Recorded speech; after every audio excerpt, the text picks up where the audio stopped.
In 1964, a talented young African-American photographer, Herbert Randall, had the chance to visit Hattiesburg, Mississippi and photograph things that were happening during the Freedom Summer. And he's going to be bringing his work here to Crossman Gallery at UW-Whitewater through March. I'm here with Dean of the College of Arts and Communication, Mark McPhail, to talk a little bit about this incredible exhibit that we're setting up for right now. Taking a look at some of these photos, it seems like we're stepping back in history a little bit. I think so, but we're also being brought into the present. And Herb Randall's experience as a photographer and as an artist is an opportunity for the college to connect not only with the past, but with our commitment in the system and at the university to inclusive excellence. And just to give people a little bit of a taste of what they'll see here, obviously we associate 1960s and things that were happening in the South with the civil rights movement, but I really see a picture of African American society here as well.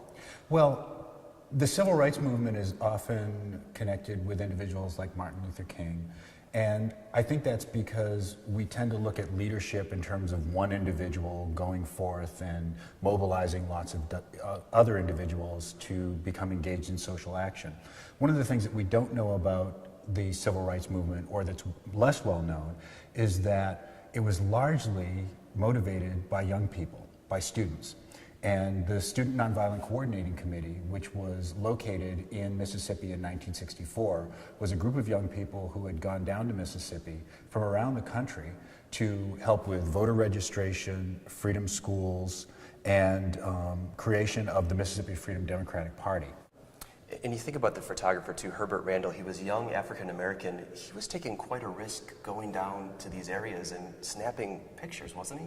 And he talks about that when he talks about the images. There were often situations where he was confronted with hostility, with violence.